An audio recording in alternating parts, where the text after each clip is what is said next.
Petits amis de l'Heroic Fantasy, bienvenue, entrez donc. Regardez qui nous attend sur le bar. Un dragon, un vrai de vrai. Aujourd'hui, je vous emmène dans un univers incroyable, celui de l'air, un univers avec des chevaliers, des dragons. Allez, en selle, regardez. Vous pouvez grimper à l'arrière, vous allez voir, ça vole tout seul. Allez-y. Voilà, magnifique. Allez hop, suivez-moi. On va descendre jusque dans le sous-sol. Attention à la tête, hein, parce que c'est pas facile à manier un dragon. Vous allez voir que ça nécessite même pas mal d'expérience. Hop. Oh, la cinématique a déjà commencé. Dépêchez-vous, battez des ailes un peu plus vite. Ça pète de partout. Regardez comme c'est beau en plus. Donc ça s'appelle l'air. C'est sur PlayStation 3 que ça se passe. Et vous allez voir que c'est plutôt réussi. Il y a quand même des... Comment dire ? J'aimais des réserves, évidemment. Mais, et beaucoup de monde aimait des réserves. D'ailleurs, il n'y a pas beaucoup de gens qui aiment ce jeu à part moi finalement. Mais j'ai des bonnes raisons de l'aimer. Regardez un dragon. Ça fait flipper. Il est magnifique en plus. Voilà le genre de créature qu'on va pouvoir chevaucher dans l'air. Dans l'air, c'est le nom du jeu, l'air. Ça veut dire le repère en fait. Regardez cette espèce de complicité entre la créature et son maître. Entre le dragon et son dragonnier. Je trouve ça super. Voilà, on est attaqué par ces bâtards de Mokai qui nous ont dit. Alors nous, on va y aller. Je vais enfourcher mon dragon comme vous avez fait tout à l'heure là-haut.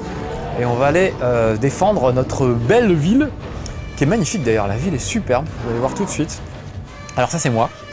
La classe, beau gosse évidemment. Comme toujours dans les jeux vidéo, on est souvent beau gosse quand même. C'est dommage de mettre un casque d'ailleurs, parce que du coup, on va pas voir son visage. Allez!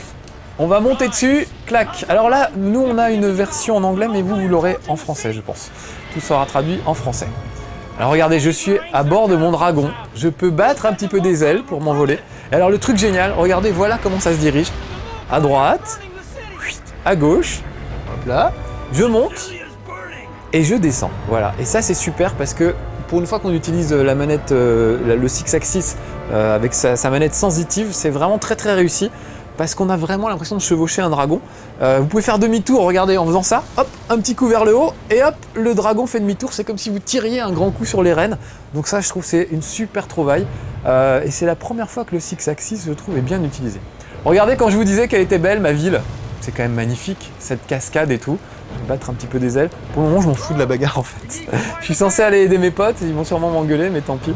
Regardez comme c'est beau, vraiment, c'est super. Je peux freiner un petit peu pour vous faire voir peu mieux. Déjà les montagnes sont belles, mais la ville est absolument superbe. En plus elle est un peu attaquée, elle est un peu en flammes. Ça rappelle, vous savez, Naboo dans Star Wars, la planète Naboo. Et c'est pas un hasard d'ailleurs, parce que le jeu est réalisé par les équipes de Factor 5, Factor 5 en allemand, parce que c'est des démo makers allemands à la base. C'est eux qui avaient fait Turrican, souvenez-vous, sur Amiga. Et c'est surtout eux qui avaient fait Rebel Strike sur GameCube, un des meilleurs jeux de la GameCube. On retrouvait l'univers de Star Wars, d'où Naboo. À mon avis, ils ont gardé des restes de Naboo. Et là, ils ont réussi à faire comme pour Star Wars, avoir un véritable univers qui est vraiment beau, qui donne envie d'aller jouer dedans. Même si le jeu est pas terrible, on est vraiment pris par l'univers, par la musique, par plein de trucs. Et au final, ça marche plutôt bien, même si c'est pas toujours très jouable, même s'il y a plein de défauts, on va les voir un petit peu. Je trouve que c'est pas si mal que ça. Alors, on retrouve le même principe que dans Rogue Squadron, Rebel Strike, etc. C'est-à-dire quand on ne sait pas trop qui est l'adversaire, il y a une vue qui permet de les afficher en rouge, vous voyez. C'est une vue très moche, en noir et blanc, mais au moins on sait sur qui tirer. Donc par exemple, on va aller s'attaquer à ces... On m'a demandé d'aller m'occuper des catapultes là, donc je vais le faire. Allez, c'est parti, regardez. Voilà. Et voilà, un petit bateau en moins. Vous avez vu, il crache du feu, c'est une vraie mitrailleuse mon dragon. Hein. On rigole pas du tout. Donc là, il y a plusieurs bateaux. Certains c'est important de les dégommer, c'est ceux qui ont des catapultes, et d'autres un peu moins. Donc encore une fois, quand je passe dans ce mode-là, ceux qui sont en rouge, ce sont mes cibles prioritaires. On retrouvait ça dans Rebel Squadron, Rebel Strike, etc. Ça permettait par exemple, quand il y avait un combat spatial, de repérer les TIE Fighters, les X-Wing, etc. Parce que c'était assez confus. Et là, vous allez voir qu'ici aussi, quand il y a plein de dragons dans les airs, après tout, il n'y a pas... Il n'y a rien qui ressemble plus à un dragon qu'un autre dragon. Donc par exemple ceux-là, sont-ils amis ou alliés, on ne sait pas. Donc il suffit de se mettre dans cette petite vue pour en savoir un petit peu plus. Voilà, là je vais les dégommer. Donc dans chaque mission en fait, c'est une succession de petites missions qui vous sont amenées par le scénario. Il n'y a pas un briefing pendant des plombes et tout. c'est en temps réel, on vous dit « Ah, il faut absolument que tu t'occupes de ça, ou ceci, dépêche-toi, viens nous aider. » Voilà, il dit « Il faut que tu t'occupes des catapultes. » Donc il en reste encore peut-être des catapultes. Toi, tu es une catapulte? On dirait bien que oui. Voilà, je vais m'aligner. Voilà, un de moins. Il doit en rester encore quelques-uns. Où sont-ils ces bateaux? Ah bah les voilà, voilà un bateau avec une catapulte, puisque je viens de le voir tirer. Donc voilà, essayer d'être un peu plus précis. Ben oui, je me dépêche, mais je faisais voir aux gens la belle ville qu'on a, alors évidemment, j'ai un peu perdu de temps. Voilà. Donc là, il m'a félicité. Donc je passe à la suite de la mission. Vous voyez, pas de briefing. Il me dit attention, il y a des dragons Mokai qui arrivent, dépêche-toi.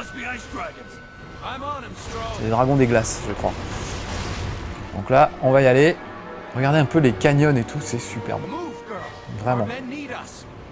Et alors voilà, là c'est le bordel, on ne sait pas trop sur qui tirer, encore une fois. Donc, grâce à ma petite vue moche, voilà, là je sais que ceux qui sont en rouge sont pas très sympas. Alors que ceux qui sont pas coloriés sont plutôt des gars sympas. Donc on va y aller. Ça c'est une des toutes premières missions que vous aurez à faire dans le jeu. Mais il y en a beaucoup. Et on peut surtout les rejouer. Une fois que vous avez fini une mission, vous pouvez la refaire pour essayer de gagner des bonus. C'était vraiment le même système que Rebel Strike. Vous pouvez gagner des bonus, ouvrir des scènes cinématiques, des trucs comme ça. Ah bah oui, des dragons des glaces. On va les faire fondre les dragons des glaces, ça va être vite vu. Faut juste trouver où ils sont. Ils sont derrière moi visiblement d'après le radar. La flèche en haut, ça indique l'endroit où se trouve l'adversaire. Si elle est jaune, c'est que vous êtes dans le bon sens. Si elle n'est pas jaune, c'est que vous êtes totalement aux fraises. Ce qui était mon cas tout à l'heure. J'étais pas du tout du bon côté. Où sont mes adversaires? Ah, ils sont là. Voilà, donc on peut verrouiller une cible histoire de ne pas la perdre de vue. C'est quand même plus pratique. Oh là là, là il est en train de dire qu'ils sont en train de s'attaquer à nos réserves de blé. Donc il faut absolument que je les en empêche. Donc on va y aller. Allez, flip, flap, flop. Vous avez vu comment vraiment j'aime bien cette façon de manier le dragon. C'est pas super précis, mais on a vraiment l'impression d'être sur un dragon. Donc c'est pas mal, c'est un peu comme quand on fait du cheval, j'allais dire ou de l'éléphant, n'importe quoi. On contrôle pas la bête comme on voudrait vraiment. C'est pas pour frimer, mais j'ai vraiment fait de l'éléphant une fois au Sri Lanka, je suis grimpé sur le dos d'un éléphant. Et c'est vrai que c'est pas facile à diriger, cette bestiole. On a l'impression d'être à cheval sur un gros camion citerne, c'est très très bizarre. Donc je pense qu'un dragon, ça doit être un peu comme un éléphant. Hein. Pour ceux qui ont l'expérience, ça se manie un peu pareil. C'est assez lourd. Encore que, il y a des dragons de compète qui sont beaucoup plus vivaces. Alors regardez là, par exemple, comme c'est la première mission, on va m'apprendre à attaquer un dragon au corps à corps. Là, pour le moment, j'ai utilisé que les flammes. Mais là, je vais me mettre à son niveau. Voilà. Là, j'ai loqué ma petite cible, je vais essayer de ne pas le lâcher. Voilà. Et je vais me rapprocher de lui. Voilà, pour l'attaquer, lui filer des coups de griffe. Et avec le 6-axis, vous voyez, je lui rentre dedans. Il y a pas mal de trucs à faire comme ça avec le 6-axis, qui sont assez sympas. Il faut de temps en temps le secouer dans tous les sens pour donner des coups, pour frapper, pour casser un mur ou un truc comme ça. Ah, viens là, là je suis pas à la bonne hauteur, c'est pour ça. Alors vous voyez, c'est pas mal, mais c'est quand même un peu confus. C'est ça le problème. C'est que parfois, je sais pas toujours quel dragon je suis, celui de droite, celui de gauche, c'est pas évident dans le feu de l'action, les caméras se passent pas toujours très bien. Bon là, ça y est, j'ai réussi quand même à désarçonner un gars. C'est pas mal. Bon, on le laisse filer, on sera bon et magnanime pour cette fois. Donc voilà, il y a quand même quelques défauts de jouabilité. Je vous ferai voir tout à l'heure, quand on crache le feu, ça fait tellement de fumée et de feu qu'on ne sait plus trop où on est. On ne sait pas trop si la cible sur laquelle on a tiré a été abattue ou si elle est encore en vie. Il y a quand même 2-3 défauts comme ça, un peu décevants. Voilà, je vous demanderai une minute de silence pour nos camarades tombés au combat et pour cette magnifique image de dragon dans la lueur des flammes. Alors il y a un petit univers, genre le Seigneur des Anneaux, avec il y a un camp où on maîtrise les dragons et tout ça, et un autre camp où ils maîtrisent plutôt la technologie. Et tout ça se mélange assez bien. Et c'est vraiment un régal de découvrir cet univers, qui est assez original d'ailleurs, et plutôt bien foutu. Avec un bon petit scénario, avec des trahisons, des rebondissements, etc. Enfin vraiment, voilà, il y a un bon petit scénario qui fait qu'on se prend au jeu, qu'on a envie de découvrir l'univers. Après, c'est un peu gâché par la jouabilité qui n'est pas au top. Alors vous voyez, Voilà, j'ai des points en fonction d'un peu tout ce que j'ai fait. Et si je refais la mission, je pourrais faire mieux la prochaine fois et débloquer des bonus. Voilà. Là, on va revenir sur l'écran de sélection des missions. Vous voyez, qui est quand même assez joli. Ça représente un peu la carte du monde. Et on va passer... Alors, Day of Terror, je viens de le faire. On va faire Blood River. Et cette fois, je vais passer peut-être un peu la cinématique. Histoire qu'on aille un peu plus vite dans le vif du sujet. Vous allez voir que le dragon ne fait pas que voler. Il peut aussi cavaler un peu au sol et grignoter des gens. Donc ça, j'aime beaucoup. Donc les missions, c'est essentiellement les trucs classiques d'escorte. Faut abattre un gros truc, commencer par descendre les dragons qui le protègent. Ou là, par exemple, nous on a des barges avec des vivres dessus. Il faut qu'on s'enferme un petit peu et qu'on sauve ces barges. Donc là, il va falloir que je protège les barges pour leur permettre d'arriver à bon port. Regardez cette créature, je la trouve superbe. C'est l'équivalent un peu d'un ballon dirigeable. Alors regardez, hop, je vais plonger sous le pont, gracieusement. Hop là, ça c'est super de pouvoir faire ce genre de truc. Alors, mes objectifs, quels sont-ils? Ils sont droit devant, visiblement. Donc je vais y aller. Mais avant, je voudrais pouvoir voir cette bestiole, je la trouve tellement magnifique. Bon, c'est un adversaire, donc je vais pas... Voilà, regardez ça. C'est un adversaire, donc je suis censé tirer dessus, mais moi je trouve ça tellement beau. C'est un peu comme un destroyer stellaire dans Star Wars, vous voyez, c'est le gros machin par rapport à nous. Alors regardez, ils ont amené des catapultes et ils sont en train de casser ma tour. Donc moi je vais pas me laisser faire, je vais y aller avec mon dragon. Voilà. Mais d'abord, on va aller voir de plus près cette espèce de raie manta, parce que je la trouve vraiment superbe. Hop, je freine un petit peu. Regardez un peu la bait. C'est superbe, en plus c'est super gracieux et tout. Plus tard dans le jeu, peut-être qu'on pourra en abattre. Mais pour le moment, on va se contenter des troupes au sol. Alors où est-ce qu'ils sont? Alors des fois on a du mal à les trouver. Quand il y a des petites armées avec plein de gars, on ne sait pas trop qui est méchant, qui est gentil. Donc ça c'est un peu dommage d'ailleurs. Alors, où êtes-vous les gars? Parce que là je vois bien ma tour. Ah oui, les caméras se placent pas super bien aussi. C'est à vous de recadrer les caméras. Et parfois c'est pas génial. Je vais redécoller parce qu'en fait je me suis peut-être posé un petit peu tôt. Où sont-ils? Ils sont derrière moi, voilà. Donc hop, j'aurais pu faire le demi-tour comme ça. Oh, faut pas que je le fasse sinon il va vraiment se retourner. Voilà. Ça c'est mes tours. Voilà, regardez, on voit les gars avec leurs petites catapultes qui sont en train de me péter ma tour. Donc je pourrais un peu les avoir d'en haut comme ça. Ça marcherait assez bien, voilà, j'ai déjà eu la catapulte. Mais je préfère y aller au sol. Bon, allez où cette armée adverse? Là, il va falloir que je massacre 80 soldats à pied. Alors regardez, je fonce dans le tas. Alors quand je vous disais qu'on voit rien, vous voyez? Là, quand je crache le feu, ça fait tellement d'explosions, tellement de trucs, que finalement, je sais pas trop où je suis moi-même, je sais pas trop dans quel état ils sont, on sait pas trop ce qui s'est passé. C'est quand même un peu dommage. Et le truc curieux, malgré que ce soit une console nouvelle génération, regardez, si je veux mettre le feu à cet arbre, je ne peux pas. Et ça, je trouve ça dommage. Donc je peux bien... Regardez, ça crame, hein. Là on a l'impression qu'il va cramer l'arbre. Et en fait non, les feuilles restent intactes. Donc je trouve que c'est dommage, c'est le genre de petit détail qui aurait mérité un peu plus de finesse. Voilà, allez, on va les piétiner. Alors regardez, je peux mettre des coups de griffe. Voilà, ils volent au ralenti, c'est superbe. On croirait dans Matrix. Je peux difficilement les piétiner, c'est un peu plus compliqué de les piétiner. Par contre, un truc super que je peux faire, c'est que je peux les manger. Donc regardez, on va choisir lui par exemple. Il faudrait que je mette la caméra au bon endroit, vous pourriez mieux apprécier, voilà. Hop là, un autre peut-être. Voilà, putain qu'est-ce qu'elle a la caméra, pas se mettre au bon endroit où je veux, voilà. Regardez, hop là. Encore un peut-être. Voilà, regardez. Moi on me voit là sur le dessus de mon dragon, c'est super. Et voilà, je vais les grignoter. Allez, plus que 5 à buter, donc voilà, dans le chaos le plus total. Là, ça y est, j'ai buté un peu tout le monde. Donc on va voir la suite de la mission. Regardez, ils amènent d'autres catapultes, et avec leurs catapultes, en fait, ils vont essayer de dégommer les barges dont je vous parlais tout à l'heure. Regardez. Voilà. Et ils visent quoi? Ils visent ce truc. J'adore cette créature, je trouve super. On dirait des trucs dans Star Wars, ça y est, j'ai oublié le nom. Pas des Bantha, les autres. Ça va me revenir le nom. Et voilà, ils tirent la barge à travers l'eau et tout. Une espèce de colonne de barge. Je trouve ça assez chouette, quoi. Voilà. Bon, on va quand même aller lui filer un coup de main. Parce que sinon, ça va mal finir. Voilà, allez, je vais redécoller, ce sera plus simple. Donc regardez, lui c'est mon pote. Il est en train de tirer la barge. Voilà. Et moi, il faut que je les protège, ces barges. Donc, on va les dégommer les catapultes qui leur veulent du mal. Prendre un tout petit peu d'altitude. Ah oui, un truc un peu bizarre aussi, c'est que quand je dirigeais le dragon, quand j'étais au sol avec le dragon, je le dirigeais plus avec le six axis, je le dirigeais avec le pad normal, comme un personnage de jeu vidéo classique. Du coup, quand on reprend les airs, quand on redécolle et qu'on repasse dans le maniement avec le six axis, on a un petit temps de flottement où on ne sait plus trop comment il faut déplacer le personnage. Donc ça aussi, c'est un peu dommage. Il y a quelques petits trucs comme ça, des petits défauts de jouabilité qui font que le jeu est assez décevant, quoi.